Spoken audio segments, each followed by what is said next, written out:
We welcome you back to another episode of Inside Boxing Live. This is a product of John Boy Media. I am Dan Canubio. He is the former 140-pound world champion and current Florida man, Chris Algieri.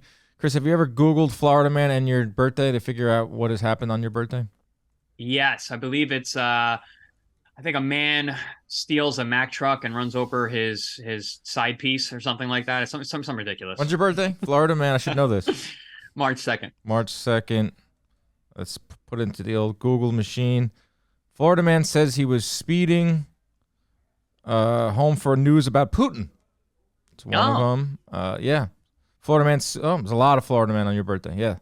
Yeah. Anyway, how's everything going for you, man? How was your weekend traveling all over the continental U.S.? Well, I'm glad I survived the month of August. I did 7 shows in the 4 weeks. I had 3 in 4 days this past weekend. So I slept about 20 hours the past 2 nights in a row being home finally.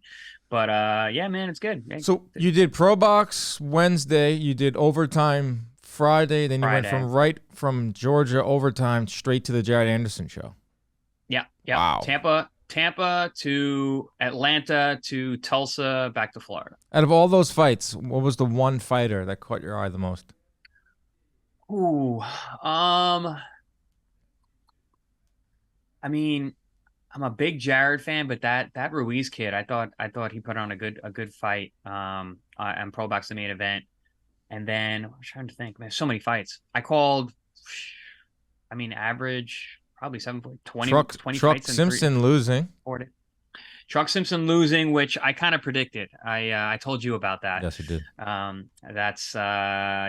didn't realize who Hernandez was until he came into the fight with me, and I was like, oh wait, this guy's really tough. Yeah. This is a really, really tough fight, and way too soon for Truck.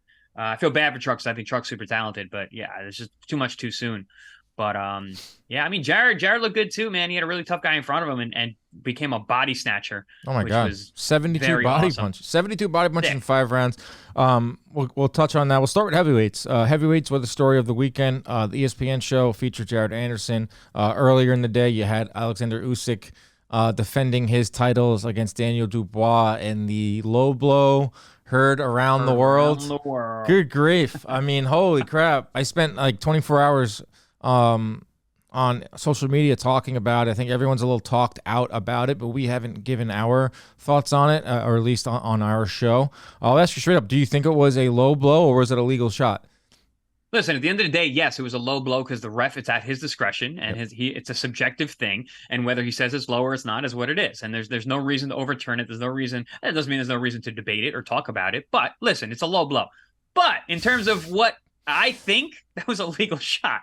I think it landed. It was on the belt line. It could have gone either way, and depending on who you asked. But based on the reaction of Usyk, that was a clean shot. That wasn't the reaction of a man who got hit low. As a fighter, I watched it actually from Usyk's back, so I didn't see where the punch landed. As soon as he went down, I go, "Wow, Usyk just got dropped with a body shot." And then they came back and listen. He didn't grab his cup until the ref said that it was a low blow. He was acting like that was a body shot. He was trying to catch his breath. He was in a lot of pain. It stuck with him for a couple rounds. So all of the signs of what Usyk was doing physically was that of a legal punch. But listen, the ref called it a low blow. I'm milking it too. If I'm hurt and I got the wind knocked out of me and the ref called it a low blow, I'm taking as much time as I can. He actually took more time than he even wanted to. He wanted to come back around 3 minutes. Even the ref was like, that part was weird. I didn't like that. Like, we hear about this all the time, like home cooking or a ref that's like, on the take or this, that, and the other. It just visually did not look good. Like, Usyk was getting up, and the ref's like, no, man, like, take 2 more minutes. Come on. And also, though, refs do that. And if this wasn't such a debated topic and this being over-scrutinized, we wouldn't think anything of what the ref was doing, honestly. I think we're probably looking too far into it because there's so many eyes on it. Yeah. Refs do that. They're like, listen, you got time, kid. Take time. I think he tried to get up, and then Usyk's corner implored him to take more time. The referee saw that and then tried to tell Usyk that. Not that I'm, defending Pabon. He had a tough decision. He had to make a split-second decision on the spot in a heavyweight title fight, and he ultimately ruled it low. There are pictures out there, and it's an uppercut. So you can use those pictures any way you want to use them. If you want to show that it was a low blow, you can find a picture that has that. You want to show that it was legal shot, you can find a picture that has that too. When it comes down to it, just like you said, the referee made his decision. And yeah, Usyk did look a little rattled when he was down there, but I'll tell you this, it didn't look like, if it was a legal shot, he would have got up. And it did not stop him from outlanding Dubois 3-1 down the stretch, 45-18. Dubois, what did he do after that moment? He said he was dejected afterwards. He did nothing. He landed 18 punches in 5 rounds. So that's like, do the math. He did nothing, Dubois, from that moment on. So I also I think that it wouldn't have affected Usyk in any way. It didn't affect Usyk in any way. He would have got up and beat a 10 count if it was a legal shot. I just think it's just boxing. So we're going to criticize it. We're going to debate it. If you don't like Usyk, there's a way for you to say that Dubois got robbed. It's just boxing in a nutshell. It was a perfect storm. There were a lot of eyeballs on it, and it's fun for us to debate. But I ultimately think it was a shot that was just a little low, and the referee had to make a decision, and he did. And I don't think it had any bearing on the outcome of the fight. I still think Usyk would have won. If this was a fight on the undercard, we wouldn't even talked about it on Sunday. Right. It's just because of who it is. And it's one of those things. It's heavyweights. It's the top of the rung. It's a guy. It's a super underdog, because I don't even think Dubois earned that title shot or that to be there. So it gave something for us to talk about. Because if he just went on to just do what he was doing before that and after that, this would be the least talked about fight ever. I mean, it was not a good fight. No, yeah. Dubois didn't look good. He was getting completely outclassed. And Usyk didn't look particularly good. Honestly, to be honest, he was out there just going through the motions. Yeah. I wanted to ask you how you thought Usyk looked. I didn't think he looked good at all. Yeah, I didn't think he looked good. I think he wasn't sharp. I don't know. There's a lot of things. 36 years old, fighting in Father Time, fighting in somewhat of his hometown. Obviously, he cannot fight in Ukraine. He fight right border right over there in Poland. Wet ring, which was strange. He's a mover, and you have a wet ring because it was raining and mist. Mostly, I honestly think most of it is being 36, and Father Time is undefeated. But I didn't think Usyk looked that great. Like he did get him out of there because he's so crafty and he's such a veteran, and his punch distribution is still like amazing to watch, and his reflexes are still somewhat there. But if you had a fighter that was just like maybe like a few steps above skill-wise, Dubois would have been a really long night for Usyk. Dubois just couldn't put anything together. I think if Dubois would have went out on his shield too, there's a lot of debate about he quit. He did the same thing in the fight with Joyce. He went down 3 times against Lorena. He could have, if he went out on a shield and he hasn't spent the last 3 days calling for a rematch and saying he got robbed, I feel like Dubois' stock would have risen a little bit, but I think he's starting to look a little foolish. But ultimately, I thought Usyk looked mediocre. Like, it wasn't his best performance by a landslide. We'll see if that's like a trend now, or can he bounce back? Because, these heavyweights are going to be circling him. Well, to your point about Dubois, listen, if you thought that was a legal blow, why are you not going for broke, trying to destroy Usyk's body? Thank you. Didn't throw that punch again. It was a good punch. It was a nice little counter on the inside. Was it a little low? Possibly, but whatever. It was a well-timed punch against a very, very tough guy to find. Why aren't you throwing those anymore? Dude, I would risk disqualification ripping body shots after that. If I really thought that I landed a clean punch. He just went so quietly out of that fight that all of this talk now afterwards doesn't look good, like you said. But in terms of Usyk, yeah, I agree. I don't think he looked that good. Remember when this fight was first announced, I said, I'm like, man, I am nervous every time Usyk is going to fight a real heavyweight, because it's just dangerous. And his size, how long his career has been. You mentioned the age thing. Listen, Father Time gets everybody, but heavyweights can fight it off for longer. But the plodding power puncher can last a lot longer. The George Foremans of the world can fight off Father Time a lot longer than the rhythmic footwork combination volume puncher that Usyk is. So Father Time could happen to him. He could be off a cliff at any moment, which is why I'm so nervous whenever he fights anyone except for Tyson Fury. If we don't get a unification soon, I don't know how much longer the possibility of us ever seeing that unified or seeing our unified champion soon really is. Hey, you mentioned if it was a younger, more aggressive guy, Philip Ergovich. How about that guy? That's a very dangerous guy. Listen, that fight could be next. That they're talking about that. That's a dangerous fight. He is the mandatory for one of the organizations. Obviously, everyone's trying to make or wants to see Usyk versus Fury. Frank Warren, hilarious moment from Frank Warren after the fight or a couple days after. The most double-sided at both sides of your mouth as a promoter. On one end, we're pushing for a rematch with Dubois. We have we're filing an appeal, and also we've begun talks for Fury and Usyk. So let me just cover all my bases as a promoter and get both of my clients covered here. Coming and going. So obviously they're gonna try to make Fury Usyk. That's like the big thing. Usyk was in the ring. We wanted to see him against Fury. He was asked about Fury afterwards. We all want to see it, but I think after what we saw from Usyk, I mean, I was not giving him much of a shot against Fury to begin with. I think Fury can potentially stop him. I think it could be a somewhat, like an 8-4 decision for Fury. Anything you saw from Usyk Saturday night that would give Fury any issues? Well, I'm in defense of Fury and his performance. It's hard to get up for Dana Dubois. You mean Usyk? That could be it. For Usyk, in defense of Usyk. And I'm sorry, in defense of Usyk, it might be hard to get up for a guy like Daniel Dubois. Also, the wet ring's a big deal, really big deal, especially for a guy who fights the way that Usyk fights, where footwork and angles really matter. He seemed hesitant at times. That could have been the ring. It could have been the power of Dubois, because Dubois did look strong, man. He is a real puncher, and he is a true heavyweight. But I never really gave Usyk much of a chance against Fury. Fury's just too big. He's too athletic. He's too awkward. He's too physical.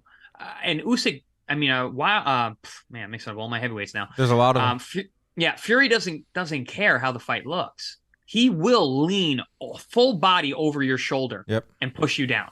And if he's able to do that with Usyk, I mean, I don't know how long that fight can really last. Right. And, Fury's a good body puncher. He does everything well. I mean, and Usyk has been down to the body in the amateurs badly.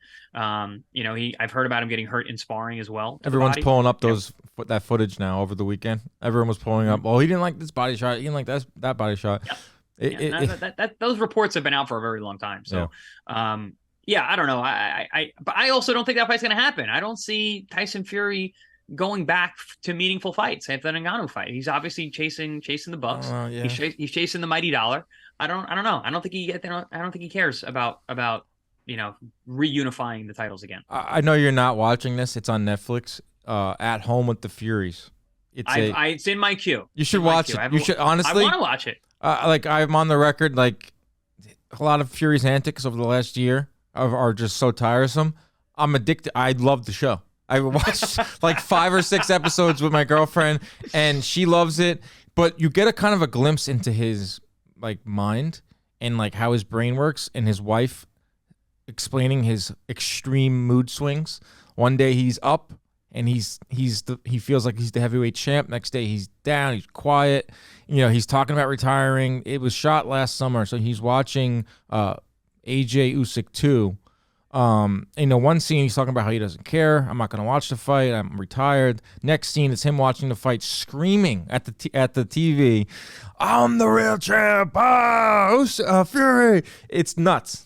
Long story short, he's just up and down. So who knows what he's going to do next? Obviously the Ngannou fight is happening in October. I think he's just got one more after that. One more. You fight Usyk, you become undisputed heavyweight champion of the world, then you can go do whatever you want. I think it does happen. You don't think it happens? I think they somehow make it happen first quarter of 2024. Hopefully in the UK, not in some sterile atmosphere in Saudi Arabia. But if it does happen in Saudi Arabia, whatever. We'll be watching, and as long as it happens. And then we can close this chapter on Fury, and then you can be a Netflix star. Well, let me give you a little Inside Boxing Live, right? And Inside Baseball, but no, it's Inside Boxing Live. That's why you guys are tuned in. The way Fury acts that up and down, we are all like that. All of us fighters are like that. We're all manic. We're all up and down. We're all crazy. We are all depressed and also complete animals and savages. That's just the way that we are. You have to be like that. But especially in this business, because it beats you down. So there are days when you are literally in the gutter, and then other days you're on top of the world.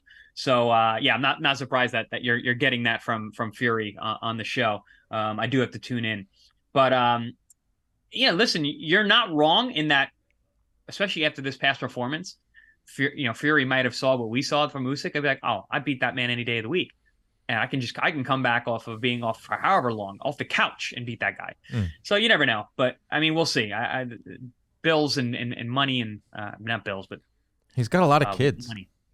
A lot of kids. He has like 7 kids, and like they're hilarious. I don't know, man. I was like, the Fury genes are strong. Right. My girl was putting it. She's like, let's watch this at home with the Furies. I was like, no, I don't like Tyson Fury right now.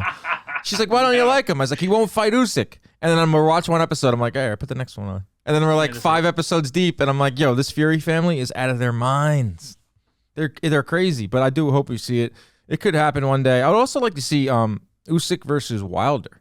How would that fight play out? Usyk, Wilder. Usyk dancing around the ring, darting in and out, scoring points on Wilder. Wilder just sitting there waiting. Chris, I can see your brain moving right now about who you think's going to win this one.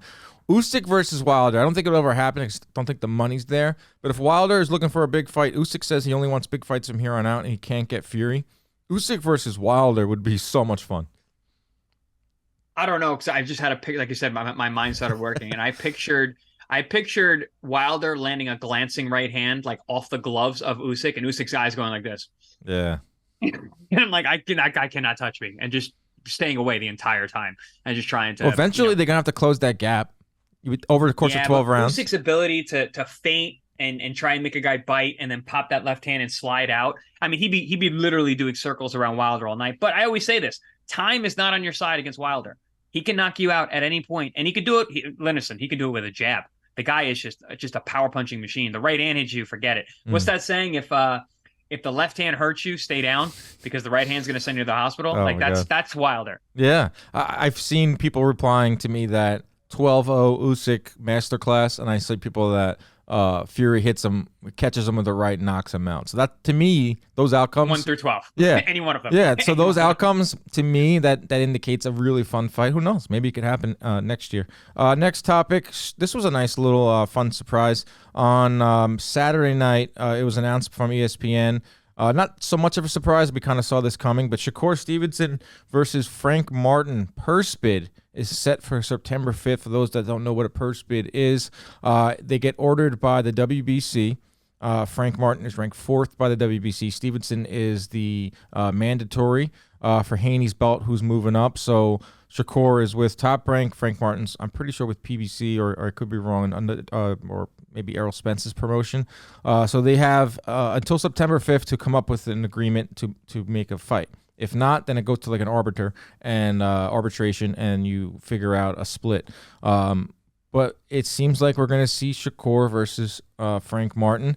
Another wrinkle to this, Chris, is that Martin's ranked 4th by the WBC.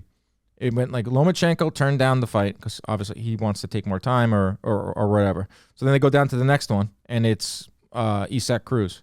He turned it down too because he's probably fighting Gervonta Davis in a rematch in December. So they go down the list one more. It's Frank Martin. Frank Martin, Shakur Stevenson. That's a fun fight. There's a lot of like narratives here. Obviously, Shakur wants that big fight. He's kind of with Terrence Crawford. Frank Martin is with Errol Spence. That's kind of fun in there. On top of it, I think it'll be a fun fight, and we figure out who's the WBC champ at 135. I like it. Frank Martin streaking over the past couple of years. He got a couple marquee wins. He beat that kid Michael Rivera, which was a good fight. He really took it to him. But yeah, he had a tough fight his last time out, but that's fine. He's a young guy. He's coming up. He's not that young, I like this though. Fight a lot. What's that? He's not that young. I think he's 20. Well, I mean, I'm young in terms of early in his career. Right. Like this is like he's not as well known. He's been getting attention. This is going to help his profile. I think this is a good fight. I think that he's physical enough to make it a fight. I obviously I got Shakur against beating everybody. I think he is the guy to beat. So I don't see Frank Martin beating him, but I think he can make it interesting at times, especially with his physicality. But I think the class is just going to rise as the rounds go on. But listen, I'm happy anytime Shakur Stevens is fighting. So I want him to be busy. It sucks that he's only going to fight 2 times this year, which is not good for a champion at his level and his age. But listen, we got Shakur in. I'm happy. He's fighting a tough guy. I think a deserving guy. Yeah. I don't have any gripes about this fight, especially when you put it the way you did. That listen, he went for Lomachenko. Lomachenko didn't fight happen. Went for Usyk Cruz. That fight doesn't happen. Who's the next in line? Frank Martin. So it should be. He's deserving. Could be a good fight. That's how it should be. Exactly. Meritocracy is not generally how this sport works, but it is in this case. And I like that. And plus, I just like the fight. I like Frank Martin. I'm a fan of Frank Martin and his style. Yeah. I like his physicality. I like his boxing skills. I like his grit. He comes in great shape. I think this is going to be, a great fight, a good matchup. Oh, maybe not necessarily a great fight, but a great matchup. Yeah, Stevenson, I expect to be a heavy favorite, but like you said, I think Martin's going to give him some tense moments, or at least I think so. You're talking about a guy in Stevenson who very rarely gets landed in rounds, very rarely gets hit. Him and Bivol are 2 of the best defenders in all of boxing. But if he wins this title, Shakur, and he wins this fight, and then there should be no more. There's always going to be naysayers, but I mean, it's a worthy fight. It's not like he's fighting a guy we never heard of who's ranked 4th in the WBC. Stevenson wins a belt, and he already got everyone on top of him because of not taking that deal to fight Haney, to fight Haney, yeah. And also, everyone just seems to be out for Shakur lately. It's insane to me. The guy just wants big fights. They think he's corny or he's too attached to Crawford and all that stuff. That's just internet stuff. But I think if Stevenson wins and he beats Martin, that's a good win. That's to pick up another title, and hopefully it sets up bigger fights. I mean, there's a lot of fights out there. Usyk Cruz fighting Tank. No one really wants to see that fight. I mean, Usyk Cruz didn't look good in that last fight on the undercard of Crawford and Spence. I mean, no one was even watching it towards the end of that fight. His stock is going down. All he's waiting for is that Tank rematch. I think he's just right place, right time with the right promotion to fight Tank. But it's like a de facto tournament. Do I think if Tank wins, is he going to fight the winner of Martin Shakur? Probably not. But we're seeing like a little tournament or top 4. I know Lomachenko should be in there at 135 and some other guys, but at least we have some movement at lightweight, and we're building towards something. Yeah, and again, Shakur being active is good. He gets a win here. Shakur's one of those guys that no one's going to fight him unless they have to. And is going to be less and less chances to move around him soon. And the more wins he gets, especially with marquee guys and name guys like a Frank Martin, the more titles he picks up, he'll be more in the driver's seat. And that's really what's going to. He's going to have to force guys to fight him because he's that guy. He's that good. His style is that difficult to deal with. Nobody really wants to fight that kind of guy. You'd much rather fight a banger than a guy who's going to make you miss every goddamn punch you throw. So I get it. I don't like when people avoid guys. They don't want to fight certain guys, but Shakur is going to be one of those guys who's going to be avoided throughout his career. But the more momentum he gets as his career goes on, he's going to be able to make those big fights. What about Tank versus Cruz? Are you excited for that? Listen, I was more excited for that fight before his last fight against Cabrera. He looked mediocre as being nice in that fight. He didn't show much power. He hit that kid with absolutely everything. Either that kid has a chin going back to like the 1920s fighters, or Cruz just doesn't hit that hard because he was cracking him full blown with leaping left hooks on the point of his chin, and Cabrera walked through everything. So, but it was an ugly fight, which is Cabrera's style. He is a stinker. But yeah, no, I was not excited for anything Cruz is going to do moving forward after that fight, especially against a guy like Tank. Yeah, so we're seeing a little movement at 135. Stevenson Martin, fun fight. At least we'll see Tank fight. It'll be 3 fights for Tank. Cruz does have that. I took Gervonta Davis 12 rounds. He's knocked out pretty much everyone besides me. He's got that going for him, so we'll see. It's just rumored. It hasn't been anything from Showtime or PBC about Gervonta definitely being back. I know there are a few holds right now in Vegas for PBC pay-per-views. Spence Crawford rematch being one of them. I think Crawford has a few more days to activate that. Gervonta, one of them. Wilder, maybe. Andy Ruiz seems to be pricing himself out yet again. I think the latest was he set a price of $10 million for Andy Ruiz. So that's crazy. But you can only negotiate what you ask for. So 10 million, I don't think he's going to get that. But there are a lot of fights towards the end of the year that haven't really materialized yet, but they will. One fight this weekend, Chris, probably the biggest fight of the weekend. Not usually fights on Labor Day weekend, but we're getting one. Liam Smith, Chris Eubank rematch. They fought in January. Smith knocked out Eubank kind of shockingly in the 4th round. Eubank was banking rounds early, boxing. Beefy caught him. Beefy's in the middle of a resurgence here, Chris. He's got 4 straight stoppages. He's 35 years old. He's ranked 2nd by the WBO. I was looking at the rankings, the middleweight. They're so weird. Like, Smith is ranked 2nd in the WBO, but 9th in the WBC. Eubank's ahead of Smith in the WBC rankings, despite Smith beating Eubank. Neither are ranked by the IBF. So that's a fun little... If there's any question about why I don't give a shit about rankings, that's why, right there. So dumb. Fun fight, though. We'll have something to watch on Saturday. I like Smith in this one. I think it's going to be probably pretty much the same thing. Would you agree? Yeah, I think it's going to last a little bit longer. I think Eubank is similar. He's going to have a lot of success early because he's very athletic. He's a good athlete. He's very good. I was very high on Eubank going into the first fight. I had him winning the first fight, and he looked really good in those first couple of rounds. I think it was the 3rd round. He landed like 7 straight uppercuts off both hands. Yeah, I remember that. Smith. I'm gonna pull it up. And then the next round, Smith ices him. But yeah, it is stylistically the matchup really favors Smith because he's one of those guys who's fundamentally sound, does everything right, is physically strong and can punch, and he's already shown that he can hurt Eubank and obviously knock him out in devastating fashion. So when you got a guy who's like super athletic and there are holes in his offense, but they're hard to get to because of that speed, athleticism, that length, he's got all that. But I think Smith is durable enough to get through that athleticism and those kind of funky shots to fundamentally break Eubanks down in terms of his distance control. And once he gets to him, obviously he knows he can hit hard enough to hurt him. Sin elbow. I think that was that an elbow or not? No, there was no elbow. Yeah. We got hit with a good shot. He got hurt, and Smith followed up and got rid of him. Yeah. The real question with that is because Eubank has looked durable in the past, especially having a good chin. And Smith, who's a very good puncher, let's not forget the guy can punch and he's very solid. But moving up in weight, a little older, weren't expecting him to be that explosive. Yeah. But I remember leading up to the first fight, a lot of British fighters and champions were saying Beefy not only has a good chance, but he's going to win this fight because he's fundamentally better. He's a very good boxer. He's underrated and he has power. I remember so many random guys coming out and saying that after the fight, and I was like, oh, okay.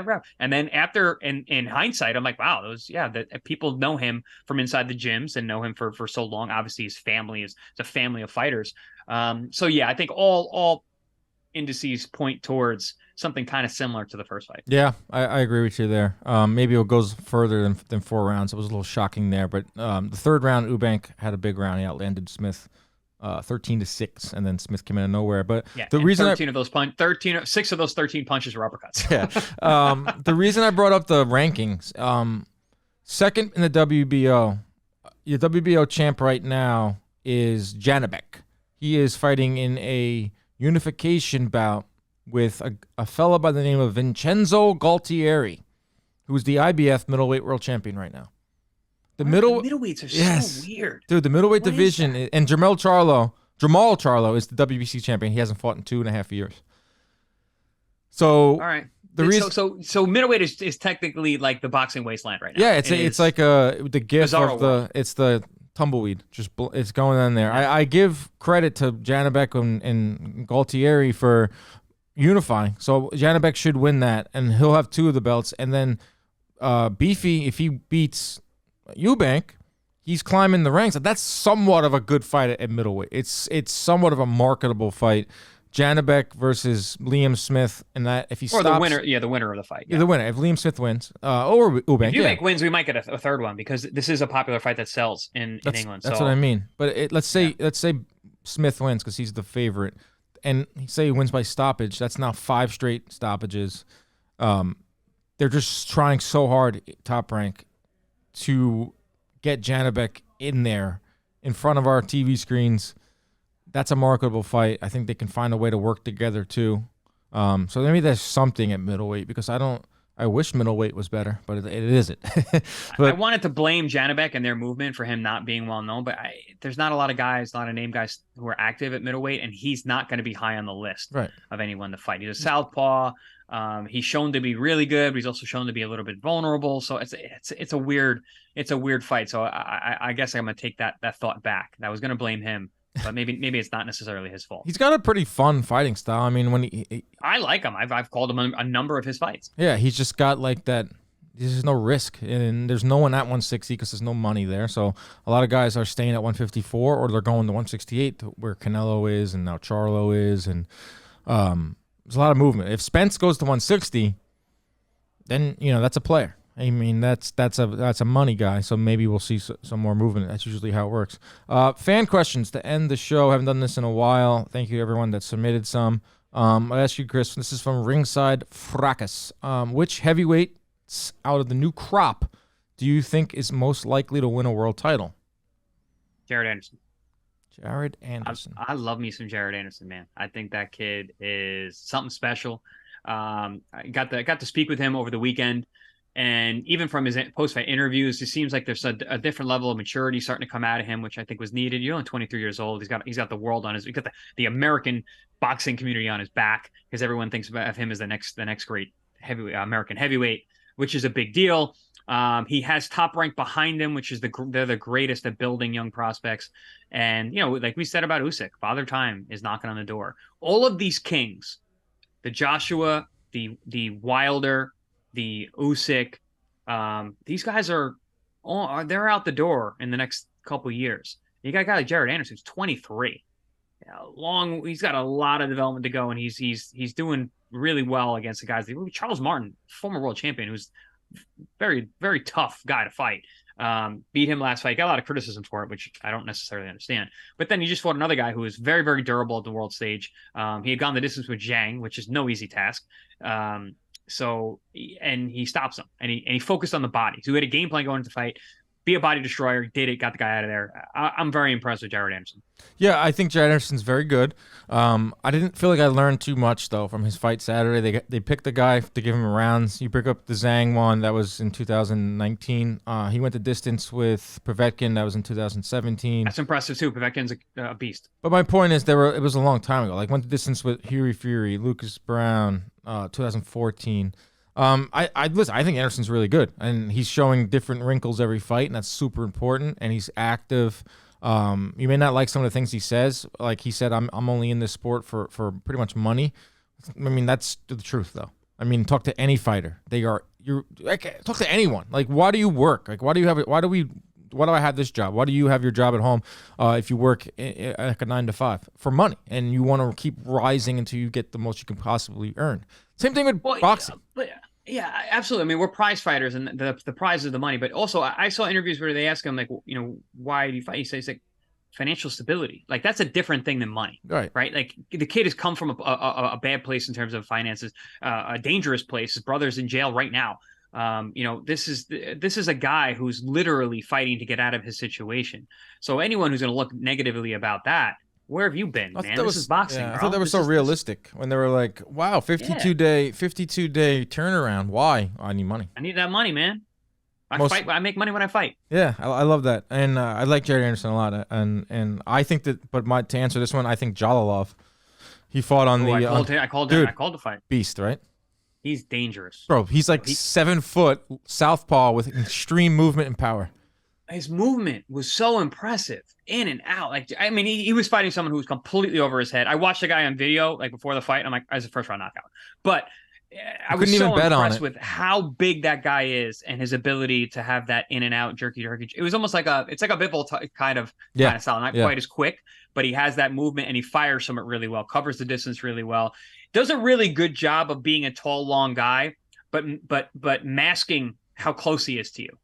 He's closer to you than you think, which is one of the reasons why he has that kind of power. Because the difference between a knockout and a good punch landed is an inch, and he's able to sneak in closer than you think he is because of that height and the way he stands in and out. Yeah. So yeah, he's very impressive. But we'll see how they're going to be angling him promotional wise. Oh, he signed with Top Rank. I mean, he fought Richard Torres. We'll talk about this off air. I know he's with DeBella. DeBella signed him first. They have a joint promotion with Top Rank. At least that's what is out there. I think you can't go wrong with Jared Anderson. I think he'll be a champ. Jarlov will be a champ. Richard Torres is in the mix too of these next crop of heavyweights. Maybe too small. Jarlov and beat Torres for the gold medal. I think they're angling that fight. I think Jarlov and Anderson are the two guys at heavyweight. It's not a big crop, or it's kind of scary if you think about it, because Dubois for a while was like the next guy at heavyweight, and he obviously has shown that he can't hang at that level. Lost all the steam after the Joyce fight. Right. Yeah, absolutely. Swaggy D33, who gives Shakur Stevenson his toughest challenge stylistically at 135 or 140 between these three? Tio, Haney, Tank. Haney, I would say Haney too, because of Haney's jab and Haney's activity and Haney's range. Those three things make Haney trouble for everyone. Yeah. His style is very, very difficult. I'm coming from a pure fighter standpoint. That style sucks to fight, especially when you got a guy who all the trash talk you want to do before, none of that gets brought into the ring with him. He does not care about the crowd. He does not care about what you say to him. He is going out there to put rounds in the bank. Get him out of his style. The only guy, that's the person who's going to be able to really beat Haney, is the guy who gets him out of his shell, his comfort zone, his discipline. I've always said his discipline inside and outside the ring is his best asset. So yeah, he's just a tough guy to fight. He's tall, he's long, he's big for even 140. He's going to be big, and he's got a great jab. I think if I would rank these three in terms of stylistically, I think that Haney, Teofimo, Tank, and I'm not saying I think less of Tank. I just think that with Tank's inactivity and Shakur's defense, I think that would be the fight where it's like, all right, finally Tank's style kind of bit him in the ass, where he just gives away rounds off inactivity, gives off rounds throwing under 10 punches around, under 20 punches around. If he can't find Stevenson, Tank has the biggest power of those three guys, though. That might be the least punches landed in a 12-round championship fight. I have that stat somewhere. I think it was like 39. I think it was Rigondeaux or Easter versus Rancis Bartholomew. Oh, I was going to say Mike Jones versus Franklin. I could probably pull it up, but it's not Franklin. Bailey, Randall Bailey. It's a list. Oh my God, yeah. It's a list that you never want to be on. But yeah, Stevenson versus any of those guys would be awesome. Teofimo, he's just does everything right. I love Tio against. I want Tio to fight everybody. I love the way he fights. I love his style. He has the talent to beat every single one of them too. Will he be able to do it? I don't know, because you don't know who's going to show up. When the guy who fought Taylor shows up, he can beat anybody in the world. But if the guy who shows up and fights Kambosos shows up, then he can lose to Sandro Martin or anybody. This next one comes from our own Paxton Elrod here at John Boy Media. What can the sport of boxing do to become a mainstream sport like football, baseball, or basketball? Or is the allure of boxing its popularity in spite of not being mainstream? I think it's a little bit of the latter. I always say boxing is like hockey. It's not the biggest sport, but it's also it's a niche sport where the fans are rabid.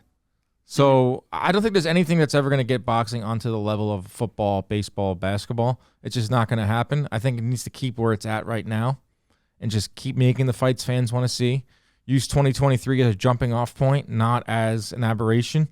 Keep making the fights. I heard some Netflix things are coming out with boxing. Stuff like that will certainly help.